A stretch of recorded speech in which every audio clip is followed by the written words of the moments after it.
오늘의 정치권 이슈를 집중 분석해 보도록 하겠습니다. 최창렬 용인대 통일대학원장, 김형준 명지대 인문교양학부 교수 모셨습니다. 안녕하세요. 안녕하십니까.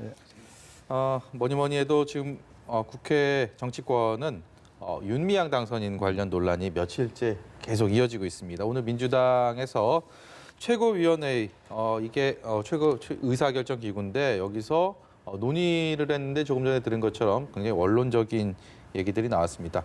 최고위 공개된 회의에서는 김혜영 최고위원이 유일하게 관련된 얘기를 꺼냈는데요. 일단 김혜영 최고위원 얘기를 듣고 오시겠습니다.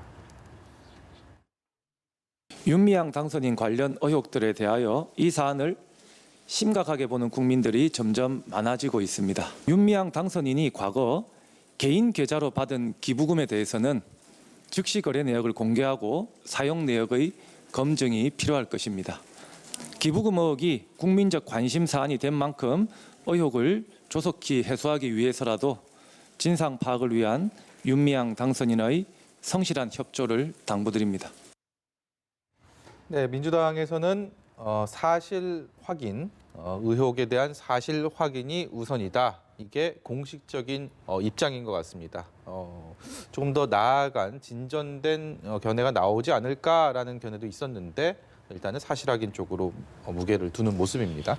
일단 여러 시민단체가 이 사안을 고발한 상태예요. 지금 검찰에 고발돼 있는 상태고 검찰 수사를 이제 할 텐데 네. 민주당으로서는 아마 저러한 반응 이상의 반응을 내기 어려울 거예요. 아마 이 지금 정의기억연대 이 문제가 여러 가지 지금 이제 윤미향 당선인의 개인 비리 문제 같은 것들 의혹들이 많이 제기되고 있는 거잖아요. 네. 사실 굉장히 많이 제기되고 있어요. 지금 거의 뭐 하루가 멀다고 나타나고 있는데 어쨌든 사실관계를 특정할 수는 없단 말이죠. 네. 그런 상황 속에서 정의기억연대가 그동안 해왔던 일, 뭐 이 일은 뭐 앞으로도 계속 돼야 되겠습니다만 일본에 대한 어떤 사죄 촉구라든지 위안부 할머니들에 대한 인권 문제로 이런 것들 계속 이제 힘들게 제기해 왔어요. 몇십 네. 년 동안.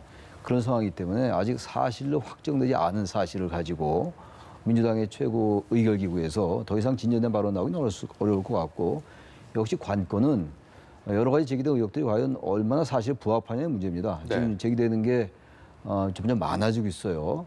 그 이제 그 숨터 관련한 쉼터인가요? 예, 예. 위안부 할머니들 그 이제 쉬시는 곳 그것과 관련된 뭐 업무상 배임 의혹도 나오고 있고 사적 유용 얘기도 나오고 있기 때문에 뭐 저기 개인적인 부동산 취득하는데 그 이제 자금 문제 이런 것들, 그러니까 후원금 문제, 기부금 문제 이런 것들이 어떻게 잘 처리가 안 된 거 아니냐, 뭐 이런 문제들 아니에요? 지금 이제 정의연에서도 회계 감사를 받겠다는 거 아닙니까? 공인된 기관에 의해서 받겠다는 거니까 그런 부분을 받고 그래서 회계가 과연 투명하게 처리된지를 봐야 될 거고 그 다음에 이것과는 또 별개로 회계 논란과 또 별개로 개인의 어쨌든 그런 일탈 같은 것들도 지금 봐야 될 거예요. 아마 예. 그런 부분들을 검찰이 이왕 수사 시작했으니까 더 이상 번지지 않도록 정확하고 신속하게 빨리 수사를 해야 될 거라고 생각합니다. 예, 조금 전에 최창렬 교수 말씀 중에 저희 자막을 통해서 민주당이 윤미향 당선인이 결단해야 뭐 이런 얘기가 나갔는데 그래서 민주당이 뭐 공식 입장이라기보다는 민주당 내에서도 여러 가지 견해들이 나오고 있는데 예. 일단은 최고위에서는 사실 확인이 먼저다라는 게 공식적인 입장, 좀 신중론 쪽으로 무게가 실린 상황이고 그와 반면에 당내에서는 국민의 그 상식이 임계점에 달했다라는 뭐 이런 견해와 함께 윤미향 당선인이 결단을 해야 된다라는 얘기도 나오고 있음을 다시 한번 말씀드리겠습니다. 이 상황에 대해서 신중론을 얘기하는 건 이해는 되지만 이걸 좀 엄중하게 보고 있느냐라는 것에 대해서는 의문이 있습니다. 두 가지 문제인데요. 이 문제 제기를 누가 했죠? 우리 피해자 할머니께서 하신 거잖아요. 예. 노영자 할머니께서. 그렇다고 한다면 이것은 뭐 친일 반평화 세력이 그 공격하는 것이다라는 것 자체가 잘못된 것이고요. 두 번째는 뭐냐면 개인의 문제와 단체의 문제는 구별돼야 되죠. 그러니까 정의연이라고 하는 이러한 단체가 그동안 오랜 기간 동안 역사적 진실을 밝히기 위해서 활동한 것에 대해서는 그 공과를 다 인정을 합니다. 그리고 그 부분에 대해서 비판하고 싶은 마음은 전혀 없는 거죠, 국민들이. 다만 개인의 일탈 문제와 관련돼서는 명쾌하게 해야지만이 그 오랜 기간 동안에 정말 역사적 사명을 다한 정의연에 대해서 국민들이 인정하고 더 나아가서 기부했던 사람들에 대한 기본적인 예의 아닐까요? 네. 이것을 자꾸만 윤미향 개인의 문제와 정의연 단체 문제를 같이 묶어가지고 간다는 것 자체는 지극히 제가 볼 때는 비상식적인 것이다라고 볼 수밖에 없는 것이고요.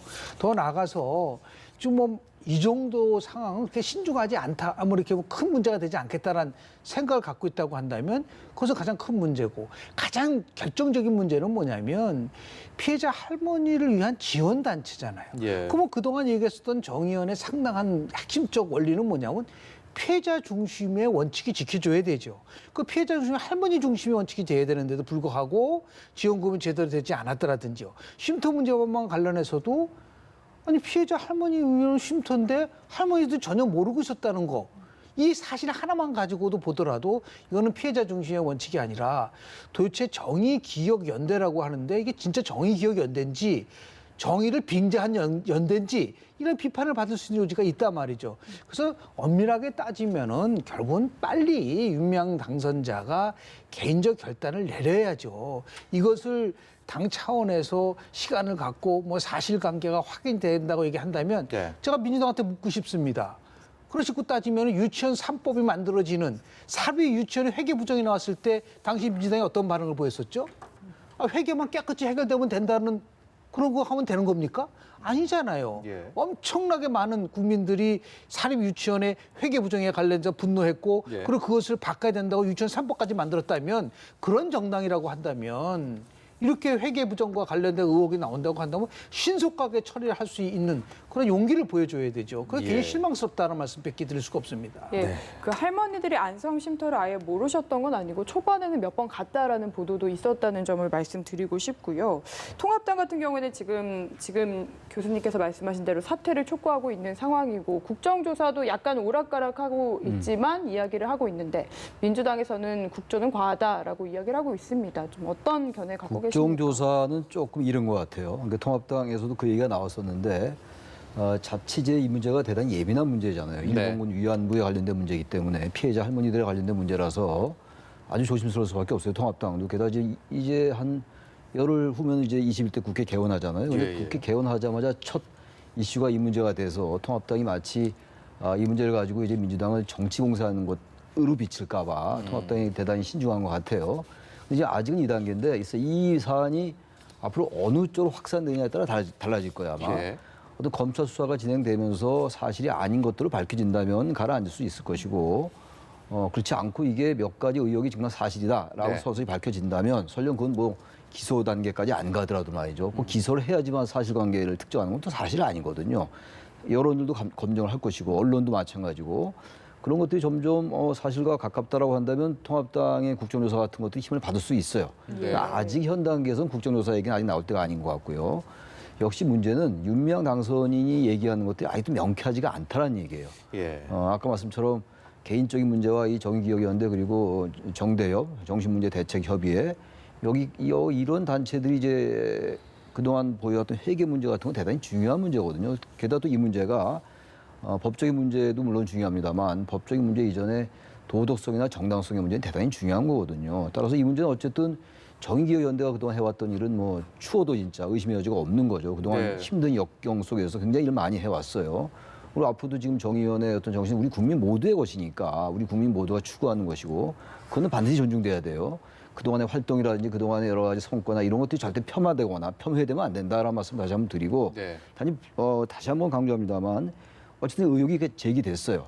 그게 무슨 뭐 친일 세력, 반일 세력 이런 부분을 떠나서 말이죠. 전 그렇게 이 프레임을 갖고 하는 건 절대로 타당치가 않은데 아무튼 뭐 일각에서는 그런 얘기도 나오는 것 같아요. 친일, 반일 프레임이라고 그러는데 아직은 그런 얘기는 전혀 타당치가 않고 아무튼 간에 의혹이 제기되고 있기 때문에 이 문제를 정확하게 짚고 넘어가지 않고는 정의연의 앞으로의 활동도 그야말로 친일 세력들에 의해서 공격받을 수가 있단 말이죠. 그래서 이 부분은 이제 법적 영역까지 서서히 가고 있으니까 그쪽에서도 하되 어쨌든 국민들의 눈높이가 무엇인지를 정확하게 볼 필요는 있다. 그건 통합당도 마찬가지고 민주당도 마찬가지라고 생각합니다. 예. 또 여론의 흐름, 여론의 네. 인식들에 민주당, 통합당 모두 그렇습니다. 뭐 집중하고 계속 볼 수밖에 없는 상황인데 민주당 내에서는 앞서서 말씀드린 것처럼 지도부의 얘기와 지도부의 입장과 네. 당내 또 다른 목소리들이 꽤나 부글부글 거리는 목소리들이 있기 때문에 이런 상황일 때 최근에 민주당에서는 이낙연 전 총리의 입을 이렇게 많이 바라봅니다. 이낙연 전 총리의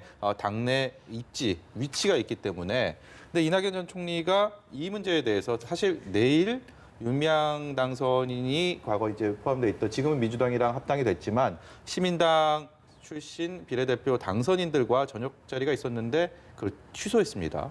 여기에 대해서 또 엄중하게 봐야 된다라는 네. 입장도 내놨고요. 그렇기 때문에 이낙연 전 총리의 어떤 지금 견해와 민주당 지도부 이해찬 대표를 비롯한 이 지도부의 견해와는 다소 좀 온도차가 있는 게 아닌가 이런 의견들도 나오고 있습니다. 예, 충분히 온도차를 느끼고 있는 것 같아요. 왜냐하면 이해찬 전제 대표는 이 상황이 이렇게 뭐 심각한 건 아니다라는 식으로 얘기했다는 보도가 나왔었어요. 그런데 반해서 지금 이낙연 당선자 같은 경우는 엄중하게 지금 바라보고 있다고 얘기를 하고 있기 때문에 훨씬 더 나름대로 국민의 요구에 가깝게 다가서고 있는 부분들이 있는 것 같습니다. 그런데 이거는 엄밀하게 따지면은 지도부와 나머지 사람들의 충돌에 대한 문제로 봐서는 안 되고요. 왜냐하면 특히 민주당 같은 경우는 조국 사태 때 처음에 엄청나게 조국 전 법무부 장관을 옹호했었잖아요. 예. 그러고 나서 결국은 조국 전 법무부 장관이 사퇴하는 지경까지 이르게 됐었습니다. 지금 뭐 알루는 조국 사퇴와는 다르다고 얘기하죠. 내용은 다르지만 구조는 거의 비슷한 식으로 가는 것 같아요. 그러면서 저는 이제 빠르게 결단을 내려야 되는데 두 가지 면을 강조하고 싶은데요. 아무리 이해찬 대표가 당대표라고 해도 당대표 말에 의해서 민주당이 움직일 정도로 그렇게 취약한 정당이 돼서는 안 된다, 이제는. 거대 야당이고 슈퍼 야당이라고 한다면 잘못한 것은 잘못했다고 얘기를 하고 아무리 당대표가 얘기한다 하더라도 정의와 도덕과 윤리와 관련된 문제에 대해서는 목소리를 내놓지 않으면 뭐 아무리 몸집만 커봤자 무슨 소용이 있느냐라고 하는 비판을 받으시는 부분들이 충분히 저는 개연성이 있다고 좀 보기 때문에요. 이 부분에 대해서 더욱더 지금 현재의 지도부가 크게 고민을 해야 된다고 보고요. 두 번째는 뭐냐면 지금 김태년 신임 원내대표잖아요. 예. 이제 21대 새로운 국회를 끌고 갈 수 있는 이 김태년 원내대표도 이제 목소리를 내야 된다고 보는 거예요. 그냥 뭐 예를 들어서 시간이 흐르면서 검찰 수사 기다리고 거기에 맞춰서 가는 것보다도 그렇다고 한다면 처음에 저는 이낙연 당선자가 당내에서도 확실하게 조사할 필요성이 있다라고 얘기를 했다가 아니다라고 이게 좀 번복이 된 부분들이 있어요. 언론 보도에. 네. 제대로 된 정당 같으면 빨리 진상조사를 해야죠. 그렇게 해서 문제가 있다고 한다면 제명을 하든 아니면 사퇴를 시키든 이렇게 해야 되지 일체 진상조사하지는 않고 그냥 뭐 시간만 기다리고 사실관계 확인이 중요하다. 그건 공당이 아니에요. 그거는 네. 개인적인 의견에 불과하다. 이 두 가지를 제대로 하지 않으면 무거운 책임감을 느낀다라고 얘기했었던 총선이 끝나고 나서 무거운 책임감이라는 게 도대체 뭐냐.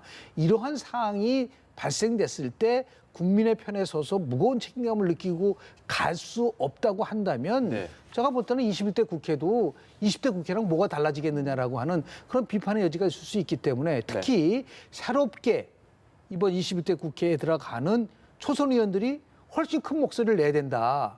그래서 잘못된 것은 잘못됐다고 얘기할 수 있게끔 할 수 있는 정당이 살아 있어야지 여당이 정부와 잘못된 것을 잘 지적을 해야지만이 건강한 정부가 나올 수 있고 건강한 정치를 할 수 있다는 것을 꼭 좀 강조하고 싶습니다. 네, 알겠습니다. 네, 다음으로 주제를 넘겨보도록 하겠습니다. 대중의 관심에서는 조금 멀어졌던 한명숙 전 총리의 불법 정치자금 수수 사건이 다시 주목받고 있습니다. 이 한만호 씨의 옥중 비망록이 공개되면서 여권에서 사건 재조사를 촉구를 했는데요. 김태년 원내대표의 목소리부터 듣고 오시죠. 한명숙 전 총리 사건의 진실이 10년 만에 밝혀지고 있습니다. 한만호 씨의 옥중 비망록 내용을 보고 많은 국민들께서 충격을 받고 있습니다. 비망록에는 당시 검찰이 어떻게 거짓 진술을 강요하고 겁박했는지 낱낱이 열거되어 있습니다. 늦었지만 이제라도 진실을 낱낱이 밝혀내야 합니다. 그것이 검찰과 사법부의 정의를 바로 세우는 길이라고 믿습니다. 스스로 진실을 밝히는 일에 즉시 착수하기 바랍니다. 이 사건 같은 경우에는 사실 한명숙 전 총리가 이미 대법원에서 징역 2년 판결 받고 옥살이 다 하고 나온 사건이잖아요. 그런데 늦게 비망록이 일반에 공개가 되면서 민주당은 이제라도 진실을 밝혀야 한다고 이야기를 하고 있고, 검찰에서는 아니다, 이게 재판 과정에서 이미 다 판결을 종합적으로 사법적으로 판단을 받았다라고 이야기를 하고 있는 상황인데, 교수님께서는 어떻게 보고 그래서 계십니까? 이 문제도 정치적인 문제와 또 법적 문제가 같이 혼재되어 있는 것 같아요. 무조건 조사하라고 조사할 수 있는 건 아니거든요, 이 예. 문제가. 근데 지금 얘기 나온 게 그 돌아가셨죠, 한만호 네. 전 한신건영 대표의 이제 비망록에서 얘기가 나왔다는 거예요. 검찰이 이러이러하게 진술을 해라. 허위 증언, 허위 진술을 강요했다, 뭐 이런 얘기 예. 아니에요. 그래서 어쩔 수 없이 그 허위 진술에 의해서 재판 결과가 나왔다라는 거고, 또 그 당시 이제 그 상고법원과 관련해 가지고 양승태 대법원에서 새누리당에 맞지 않는 그런 판결, 다시 말해 한명수 전 총리에 대해서 무죄가 나오면 상고법원이 어려워진다, 뭐 이렇기 때문에 이것도 사법농단과도 관련됐다, 이런 얘기란 말이에요. 사법부에서 이제 집권당의 눈치를 눈치를 본다, 보면서 이런 얘기예요. 예, 이른바 거래를 했다. 네, 예. 그렇게 되면 이게 사실 그러한 사실이 사실이라면 이것도 이게 21대 국회 초반부터 이건 뭐 완전히 국회를 흔들 수 있는 문제예요. 예. 사법농단과 관련된 문제이기 때문에. 근데 지금 이제 말씀처럼 검찰 수사팀은 근거가 없다라는 거거든요. 네. 전혀 그렇지 않다. 그래서 근거가 없다는 얘기고, 바로 이런 것들에 의해서 재판부가 판단을 한 것이기 때문에 재수사는 가당치 않다는 얘기예요. 게다가 또 하나는 정말 그렇다면 이제 절차를 거쳐서 어떤 절차와 과정이 있으니까 재심을 청구하라, 이런 얘기거든요. 그러니까 이것도 역시 이제 정치적으로 촉구하는 건데, 한명수 전 총리가 또 여권에서 상당한 또 그 비중을 차지하는 인물이거든요. 네. 지금 여전히 예. 그런 상징성이 있어요. 그러니까 이게 또 이제 또 다시 또 지지자들과 그렇지 않은 사람들과도 갈라질 수 있을 것 같고, 지금 아까 지금 얘기가 방금 끝났습니다만 윤미향 당선인 같은 것도 마찬가지거든요. 정의원은 물론 이것과는 전혀 다른 문제지만 이게 다 이제 정당들이 이제 지지자들을 의식해서 이런 얘기가 나오는 건데, 이 네. 문제도 마찬가지예요. 국민들로서는 이게 헷갈릴 수밖에 없어요. 그럼 누구 말이 맞는 것인지, 이것도 정당이 얘기했다고 그게 다 사실이라고 볼 수도 없고, 또 그게 사실이 아니라고 볼 수도 없고, 이런 상황이란 말이죠. 네. 이 문제도 그래서 확실한 증거가 있으면은 내놓음으로써 빨리 이제 재수사를 촉구할 수 있게끔 재심 청구해야 될 거고, 그렇지 않고 이것도 또 다시 또 이제 여야 간에 정치 공방으로 하면 안 될 거다, 이런 생각이 든다는 겁니다. 예. 네, 오늘 20대 국회 마지막 법사위가 열렸는데, 이곳에서 법사위에서 역시 한명숙 전 총리에 대한 재조사, 이게 공방이 됐습니다. 오전에 이제 민주당에서 김태년 원내대표가 이른바 군부를 뗐고 이제 법사위에서 이게 공방이 됐는데, 추미애 법무장관이 이런 얘기를 했네요. 법사위에서 국민은 과거 수사 관행에 문제가 있었다라고 이해를 한다. 이게 어느 정도 좀 이 재조사 쪽에 무게를 싣는 발언이 아닌가 싶은데, 법원행정처장은 여기에 대해서는 또 뭐 이렇게 좀 뜨뜻미지근한 반응을 보였다라고 저희 뭐 그런 소식까지 들었습니다. 이 일련의 법사위 상황들도 좀 유익 있게 봐야 되지 않을까 싶은데요. 네, 사법 정의가 무너지면은 결국은 민주주의 체제가 무너지는 거잖아요. 한 명의 억울한 사람도 있어서는 안 된다라는 것에 대해서는 동의를 하는데, 예. 지금 집권당이 얘기한 것 중에 가장 큰 거는 한만호 씨의 비망록에 대해서 일단은 그것이 마치 진실인지 아닌지 확인을 할 수 없는 상황이잖아요. 네. 그런데 그것만 가지고 잘못됐다라고 얘기했을 때는 성급할 수도 있는 부분들이 있지 않습니까? 일단 한만호 씨가 네. 고인이 되셨기 그렇기 때문에 때문에 예. 그걸 나름대로 검증할 수 있는 방법이 없잖아요. 예. 그런데 이걸 너무 과도하게 문제 제기를 하고, 그걸 더 나가서 이제 법무부 장관이 얘기한다고 한다면, 이거는 가장 큰 거는 뭐냐면 한명수 전 총리 당사자가 판단할 문제라고 저는 봐요. 그래서 한명수 전 총리가 이건 부당하다고 하면 재조사를 요구를 하게 되면 당연히 그 절차에 맞춰서 이루어지는 것이고, 이걸 자꾸만 정치적 공방으로 끌고 간다고 한다면 사법의 정치화 문제가 또 나올 수밖에 없는 부분들이 네. 있습니다. 그래서 저는 너무 우리가 누차 강조하지만 정치의 사법화도 문제지만 사법의 정치화도 문제다라는 말을 많이 얘기했었습니다. 네. 그래서 이 문제가 사법의 정치화 문제였다 그러면 당연히 그 고리를 끌어내야 되겠죠. 그러나 이 절차 과정 속에서의 공정성, 절차와 과정 속에서의 나름대로의 많은 사람들이 이해할 수 있는 이런 쪽으로 가야 되지 너무 정치적 공방으로만 끌고 간다면 본질이 훼손되고 나서 이 문제가 또 21대 국회가 아직 개원은 되고 있지는 않지만 21대 국회가 열리자마자 이 문제를 가지고 또다시 여야가 충돌을 하게 되고 또 이념적 갈등이 이루어지고 진영의 논리에 의해서 싸움이 이루어진다고 한다면 지금 포스트 코로나 이후에 많은 국민들이 어떻게 이 문제를 극복하냐가 돼서 관심을 갖고 있는데 그래서 한 발짝 좀 물러나서 아주 좀 차분하게 규명할 거는 규명하더라도 당사자 중심으로 당사자가 이 문제에 대해서 숙고하고 필요하다면은 재조사를 요구할 수 있는 그러한 절차를 좀 밟았으면 좋지 않겠나 생각을 좀 합니다. 두 분 교수님의 견해와는 다르게 이 정치의 사법화 그리고 또 역으로 사법의 정치화 이게 20대 국회 하반기에 검찰개혁이라는 게 국회의 큰 이슈였는데 21대 개원국회에서도 초반기에는 공수처로 대표되는 검찰개혁이 또다시 정치의 쟁점화가 될 가능성이 굉장히 높은 상황입니다, 현재. 그렇기 때문에 이 한명숙 전 총리에 관련된 이 재조사 관련 이런 요구들이 사실 정치의 사법화, 사법의 정치화를 위한 또 이른바 검찰개혁의 어떤 불씨로 삼기 위한 또 것이 아니냐라는 얘기도 나올 수가 있습니다. 어떻게 보십니까? 제일 우려스러운 게 바로 그 부분이에요. 지금 검찰 개혁이 완결된 건 아니란 말이에요. 네. 공수처가 아직 출범하지 않았고 또 검경 수사권 조정에 관련된 검찰청 법안은 통과가 됐습니다만 개정안은 여전히 시행령에서 해결해야 될 부분이 많단 말이죠. 검찰과 경찰도 견해가 많이 달라요 지금. 수사에 관련된 것도 그렇고 다시 말하면 공수처 설치도 그렇고 또 공수처 설치에 관련돼 가지고 또 공수처장을 누굴 할 거냐 가지고 상당한 논란이 있을 겁니다. 틀림없이. 그게 당연히 있어야 되는 것이겠죠. 여야 간에. 네.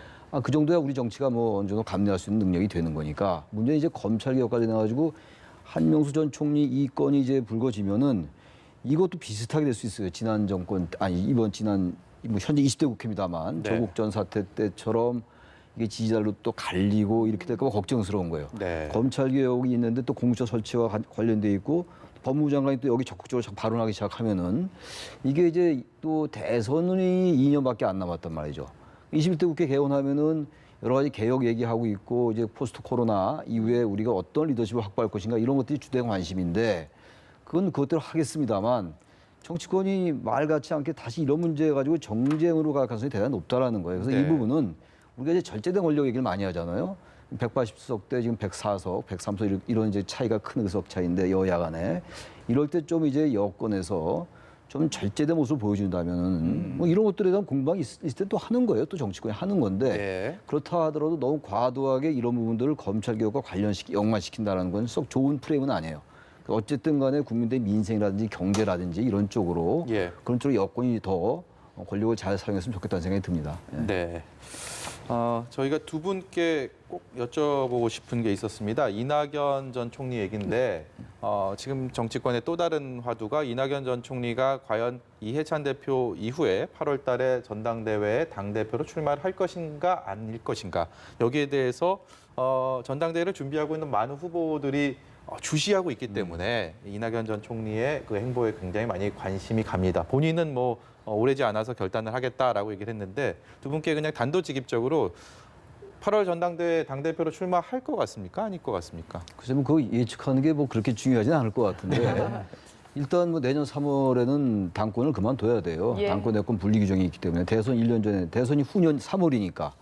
근데 7개월짜리 그 당대표라면 오히려 견제만 받는 거 아니야. 이런 이제 그 이낙연 전 총리 입장에서 볼 때는 좀 부정적 요인이 있고 그래도 당대표라고 이제 문재인 대통령이 당대표라면 이후에 대통령이 됐단 말이죠. 그럼 문재인 대통령처럼 이제 그 길을 가서 뭔가 당내 이제 자신을 지지하는 세력을 많이 만들 것인가 이런 여러 가지 계산들이 있을 건데 제가 보기엔 당권에 도전할 가능성이 높을 것 같아요. 그 질문에 답변을 해야 될 것 같아서 하셔야 됩니다. 그런 것 같습니다. 제 생각은 그렇습니다. 일단. 도전한다. 네. 어떻게 예상하십니까? 규범적인 측면하고 현실적인 측면은 다르잖아요. 그러니까 지금 아마 우리 최 교수님 이제 현실적으로 이제 출마할 가능성이 높다고 얘기해요. 두 가지 이유 때문에 그럴 것 같아요. 첫 번째는 뭐냐면 의회 환경이 과거와 절대적으로 바뀌었다. 이게 굉장히 대립과 그리고 극단의 정치가 판을 친다고 한다면 그 판을 왜 들어가겠습니까? 그런데 그럴 필요가 없는 거죠. 왜냐하면 아니 뭐 슈퍼 여당이 있기 때문에 아무리 야당이 공격한다 하더라도 그걸 원만하게 처리할 수 있는 힘을 갖고 있기 때문에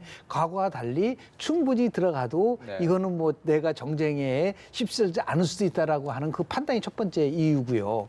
두 번째는 뭐냐면 여전히 당내 세력이 취약하다라고 하는 부분들 지적이 많기 때문에 예를 들어서 당대표가 되면 여러 가지 이유도 있겠지만 당직을 임명할 수 있고 그리고 많은 분들과 접촉할 수 있는 부분들이 있다고 한다면 지금까지 대한민국의 대권 후보들이 일차적으로 당대표를 거쳐서 또는 비대위원장을 거쳐서 대선 후보가 되는 경우가 많았습니다. 가장 네. 대표적인 게 2012년에 지금 한명수 전 총리 나오지만 네. 2012년 민주통합당이 1월 달에 만들어졌을 때 당대표가 한명수 총리였었고 선거 끝나고 나서 이해찬 대표로 이어졌는데 그리고 나서 2012년에 쉽게 표현해서 이제 더불어민주당을 가기 이전에 예. 민주통합당의 후보로 대선 후보로 문재인 후보가 되지 않았습니까? 네. 그 당대표가 갖고 있는 나름대로 보이지 않는 힘이 있기 때문에 제가 볼 때는 6개월이라고 하더라도 충분하게 당대표를 맡아서 나름대로 징검다리를 하는 것이 좋겠다라고 예. 하는 판단이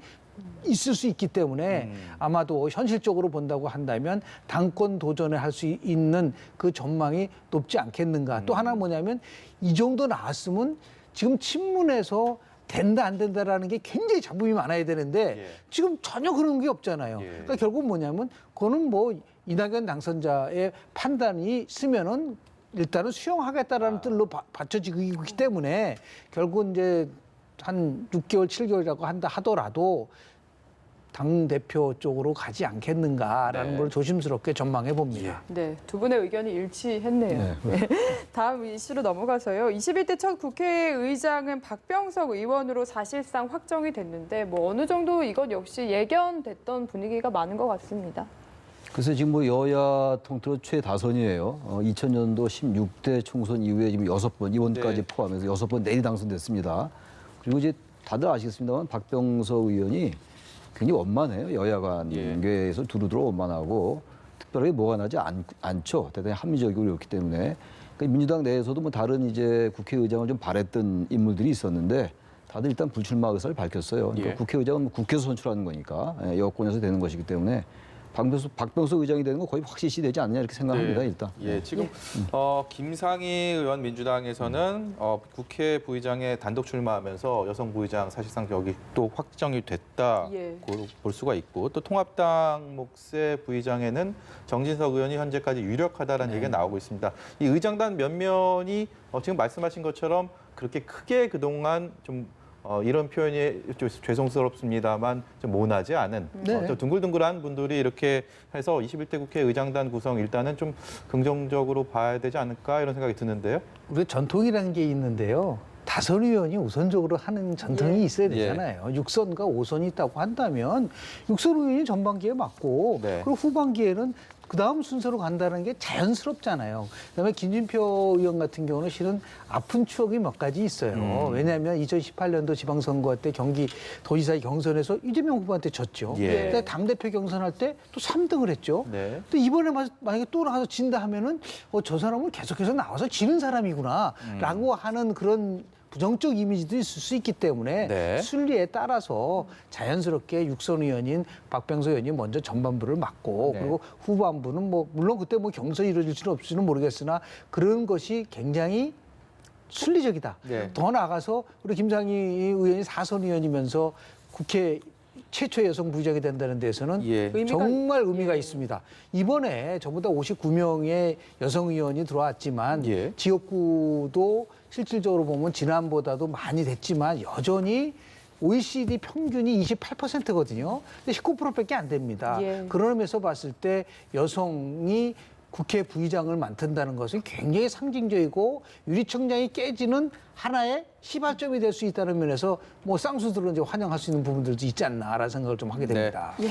저희가 방송 중에 그 자막을 통해서 잠시 전해드렸지만 20대 국회 마지막 본회의가 조금 전에 개회해서 지금 진행이 되고 있습니다. 20대 국회 워낙 뭐 법안 네. 처리부터 해서 뭐 여야 간의 정쟁이 워낙 많아죠. 심해서 정말 최악의 국회라는 얘기 많이 들었는데 모쪼록 마지막 본회의에서는 꼭 필요한 법안들 예. 다 처리해서 좀 21대 국회 개원하는 데 있어서의 좀 디딤돌이 됐으면 그런 하는 바람을 말씀을 드리면서 두 분 여기까지 듣도록 하겠습니다. 지금까지 최창렬 용인대 통일대학원장, 김형준 명지대 인문교양학부 교수였습니다. 고맙습니다. 감사합니다. 고맙습니다.